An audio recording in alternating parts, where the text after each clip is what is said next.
Gambyong iki pare anom apa Truk? Apa rujak jeruk? Rujak jeruk ya iso digambyongi. Iso dijogeti ya apik. Oh iya. Ae karo nembang ya rujak jeruk. Cocok. Ya. Ayo tangi nek kowe krungu cah cilik muni Madang. Ramadang. Semaut. Lagi melek mripate pokoke anggere krungu swara Madang. Ayo wong. Ayo jenenge kuwi ning dalan kaya Gong ya diperlokke kaya ngono kuwi. Ayo nyambut gawe po arep madang. Ya nyambut gawe ya sinambi madang.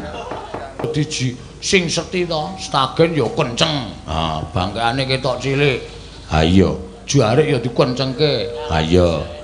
Kuwi nek preman pas ora nggo kejawen, wah. Napa ta? Mlaku iki kaya tas kresek kaya banyu kae. Iya. Kok gembeng banget to, Reng? Mbok aku anggere dicacat sithik rasane. Arep mulai aku terus engko sih. Kari sak lagu kek mulai. Aku nunggu ngendi? Nunggu ngarep. Cecer posir sopir. Posir ora. Tusiran.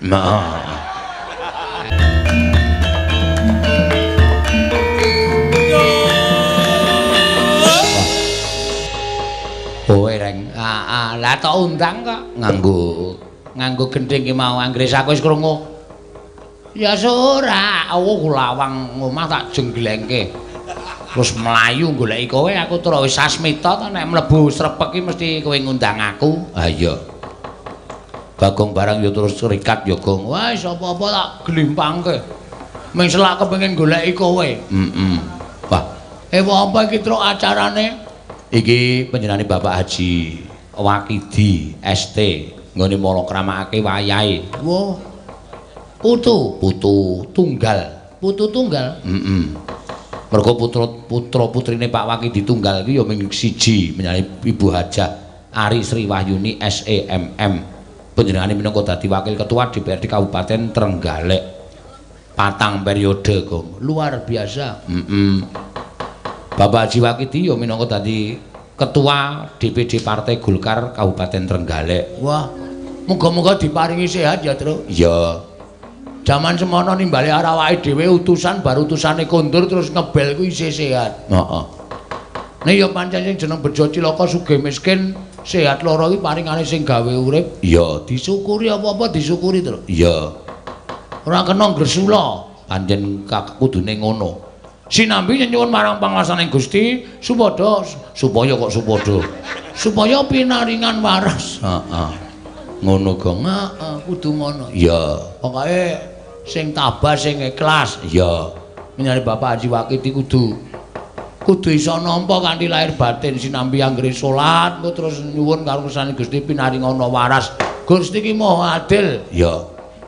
Nek titahe nyuwun mesti bakal diparingi. Pancen bener. Ngono ya, Gong. Heeh. Ya, muga-muga pinaringan dangan. Amin. Sing dijaluk ya pancen ngono. Heeh. Ki sowan ning tlatah Trenggalek. Wah, jan ada. Ha iya.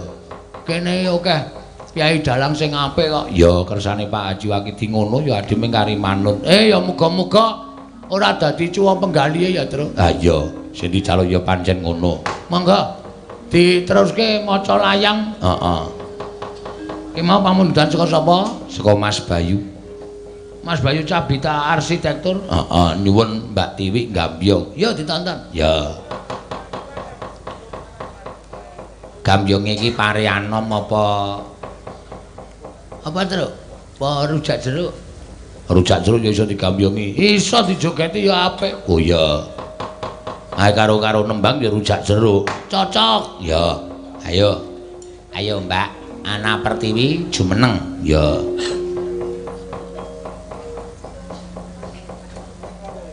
Ayo, Ndang. Engko sikit to, Gong, ora disusul lagi nglempit jarik kok. Wah, lha tenan ketok kathoke. Ora ya. Maksude jarik iki dilempit dirapekke. Oh, tak kira dilempit munggah. Ceniningan ora. Kowe iki senae ngomong waton nylekop kok. Mangga. Ayo karang angel ning Gambyong ki joget ki angel, Tru. Heeh, wah jan. Agi iki ya gong sowan mrene. Heeh. Kene iki meneng-meneng ya top lho Trenggalek iki. Weh. Kowe ya ngerti to? Ngerti. Kene iki papan wisatane ya apik-apik. Oh, Pantai Damas. Waduh. Kaya dong-donga. Wis ora ana kowe iki mulane ora mung baron wae. Baron Gunung Kidul mung Parangkusuma wae. Oh. Pantai-pantai ngendi-endi ya ana kene Pantai Damas. Ya.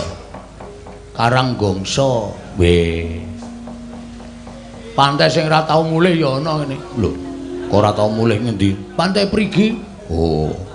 Prigi terus ora tau pulang. Heeh. Pantai Prigi. Pantai sing marai keri ya ana. Ngendi? Pantai Kili-kili.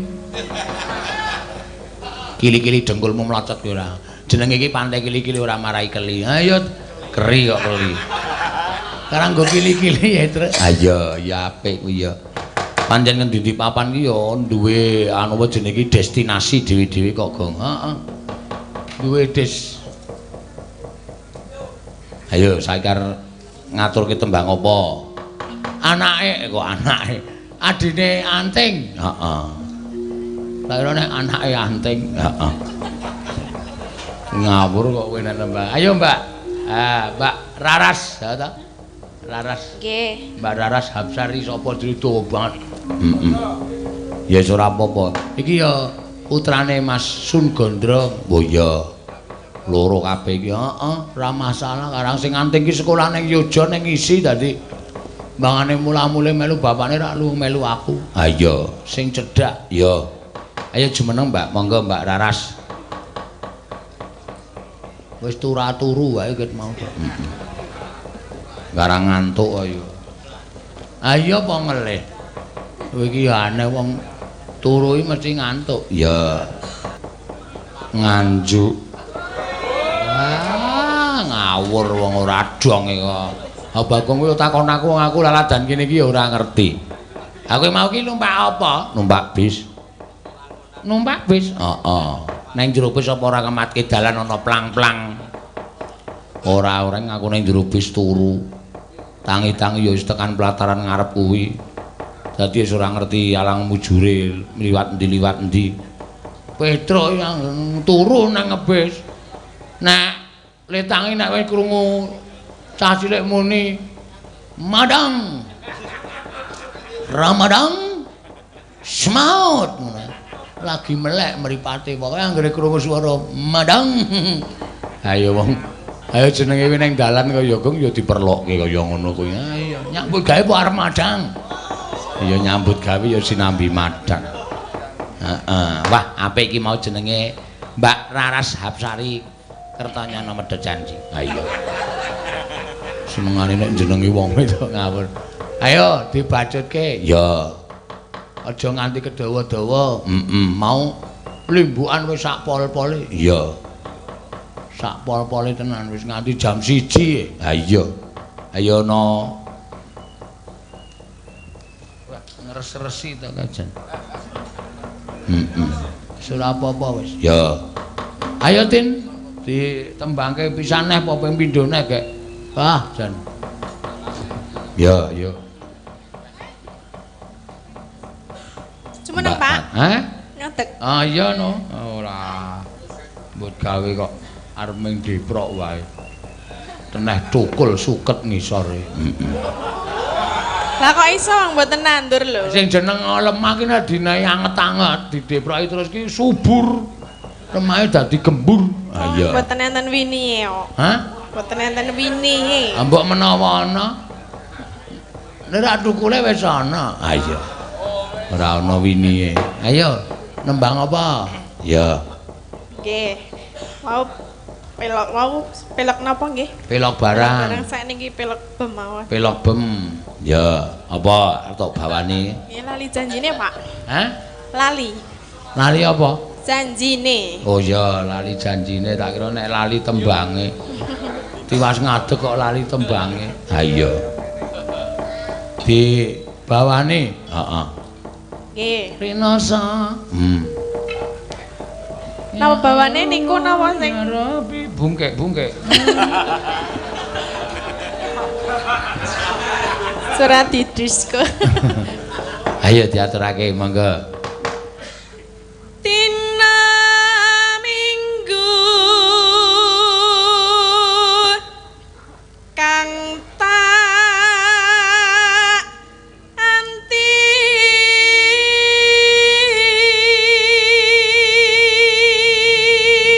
Sian saya jebluk tenan awake. Heeh. Sinten to? Kowe kuwi nganggo anu truk kejawen. Kejawen ki rak do sing seti to, stagen ya kenceng. Ha, bangkeane ketok cilik. Ha iya, jarik ya dikencengke. Ha iya. Kuwi nek preman pas ora nggo kejawen, wah.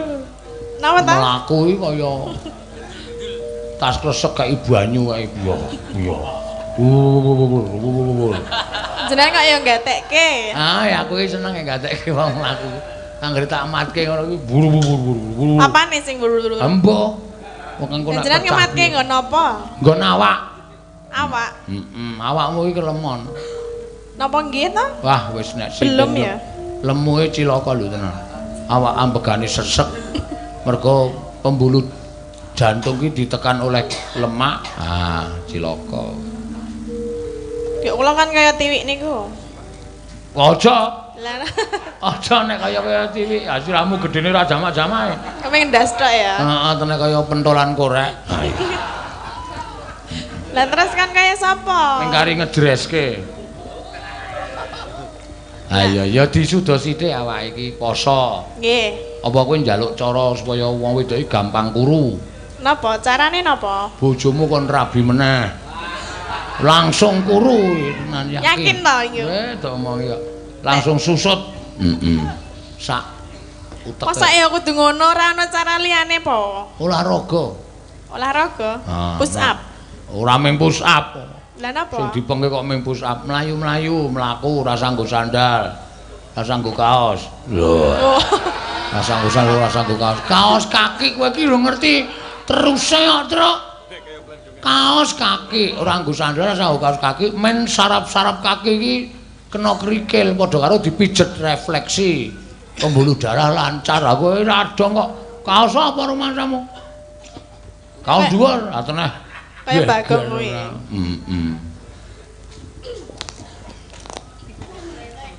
Tina muni ngaya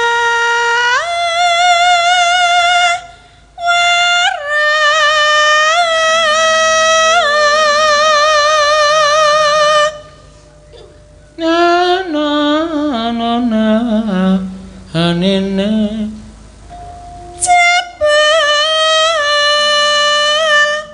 mong lali jan jine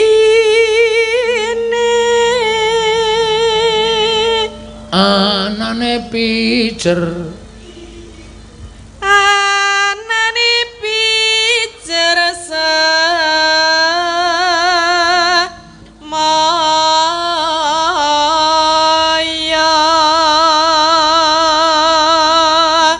ya pinter golek pinter golek alasan nah rasan ngandar-andar angen duko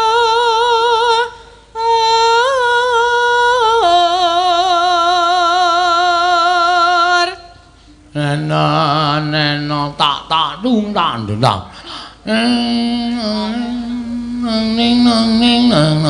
ning lho kok jamu Jawa kok aku lali janjine mergo tuku jamu suwe mboten jejamu napa suwe mboten jejamu wah aku selalu siap kok napa nggih kok delok jamu kuwi selalu ana Jamune mulane napa? aku selalu sehat terus nek mayang sewengi-sewengi ora tau leren iki jamune napa to Pak gampang napa botokan tekek Mesir.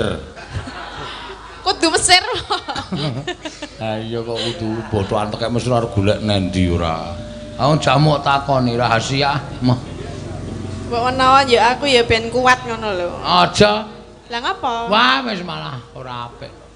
Kok ora apik? Jamune wong wedok ya jamune wong wedok, jane wong lanang ya jane wong lanang. Ya. Oh, beda, lanang wedok. Ha iya. Monggo.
Tatine dikendangi jatilan. Lah ngapa? Ya jarane ilang ya terus. Ah iya.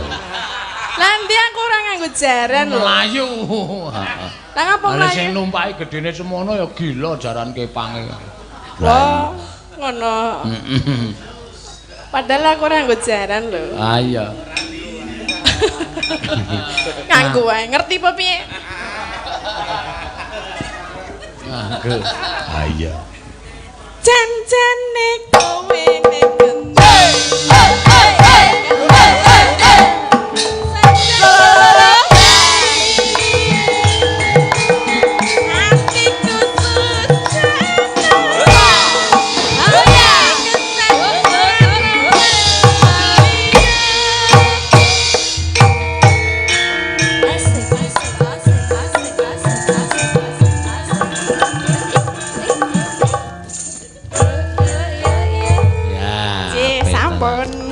Nyenengke tenan. Kowe kok ora ndelok Tatile joget kok. Ah wis terinspirasi karo jogetan wingi bengi ya. Oh. Dadi nek ora nganggo jedot ngono wis. Memeng bokonge tok ngene-ngene wae. Bojo kowe ning omah nek mlaku ngono kuwi. Ah iya. Lah ya ngono kuwi kabeh bojoku nang wong doene mlaku mesti megal-megol kabeh. Ana lho sing mlaku ngono. Oh. Ngono ya ana. Ya ora ana ora. Anggepe kaya apik ki mau Mbak Tatin wis kepareng ngaturke lali janjine. Heeh. Ki pamundutan sing keri dhewe ya, Tru? Ya. Nawala lumantar WA. Waduh. Ana sing nonton bareng nang Bogor. Bogor Brand. Ayo Bogor kutha kono. Sampluki mudhar ora. Lho maksude Petro ki Bogor ki ngendi dikenake ngono lho ora Bogor ki jembare ra jamak-jamak kok. Masa aku mung dikirimi WA kon tekan kono. Kon genake alamate ngendi, kampung ki ngendi, RT pira, RW pira ngono. Mripat ki nek ra sinkron. Wah, sembetengan ora.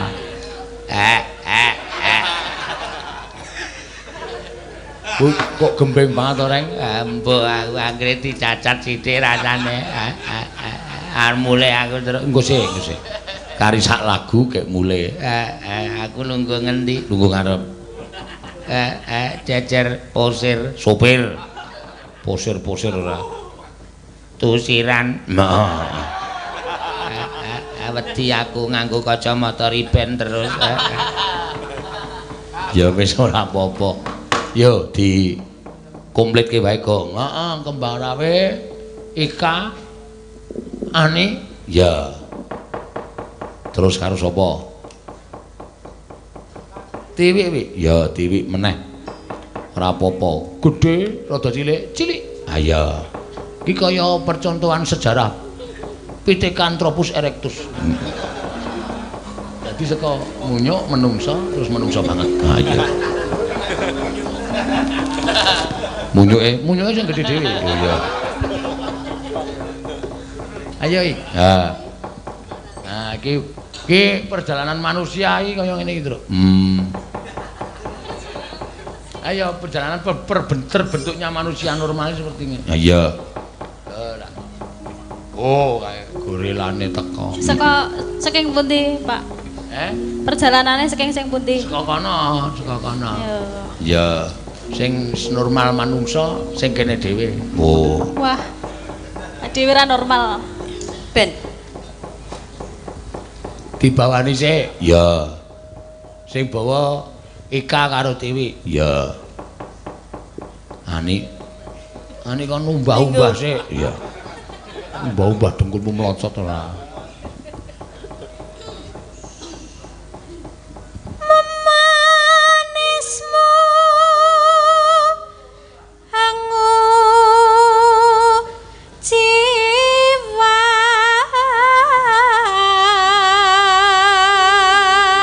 Agawe rujiting agawe rujiting galeh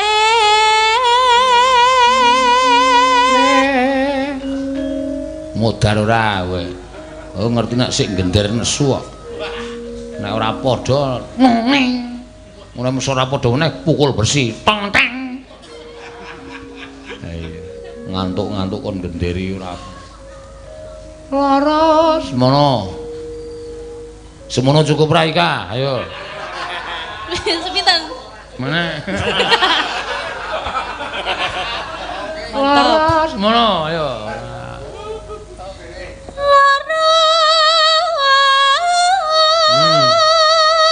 Ini Prada. Apa kang sinatya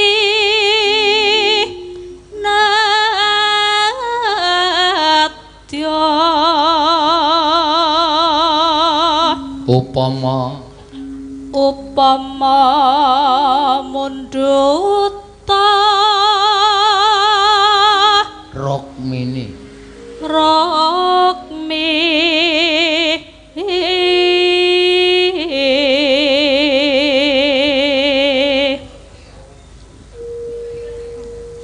tartamtu tak ruti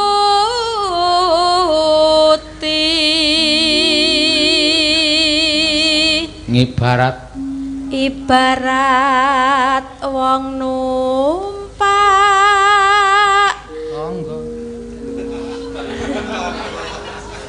prau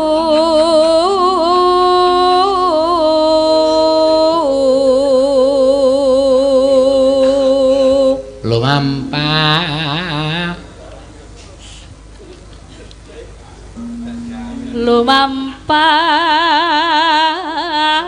tanpa walah.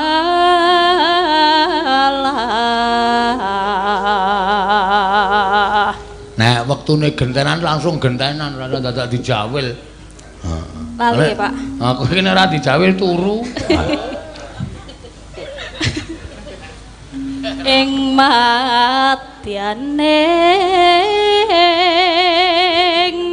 jala niti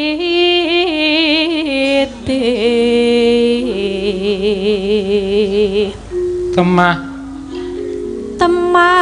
gonjing anggen jong ning paku lingan.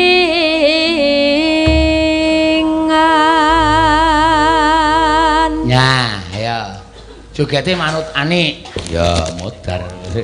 Jogete manut ani. Ayo. Duh. Si Tiwik kudu iso lho. Heeh. Ya awas. Ndelung-ndelung, ya.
bisa ora bareng jogete wis. Iya, sing lemu malah lincah, sing kuru malah lemes. Iya. Anggere ngobah bokonge klutuk. Ayo kurang pasling ya, Kang. Ya ora apa-apa. Saneng yaning raloka kadi langit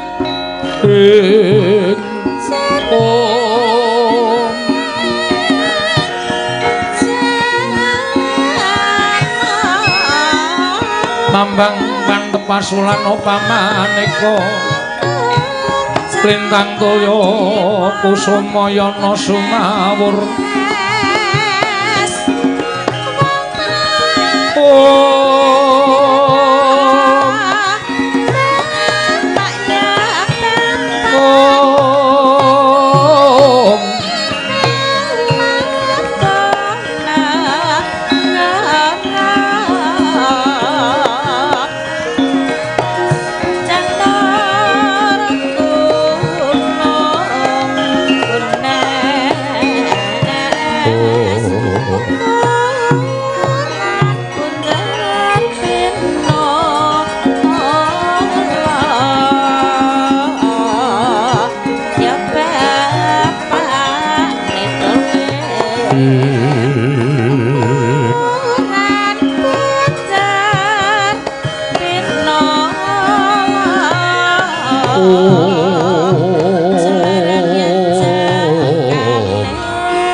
Koten prayitna semurir seka balik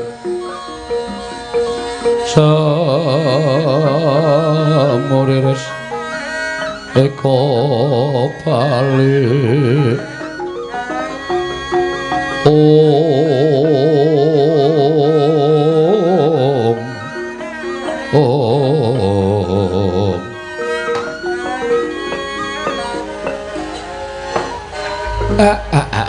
Gus.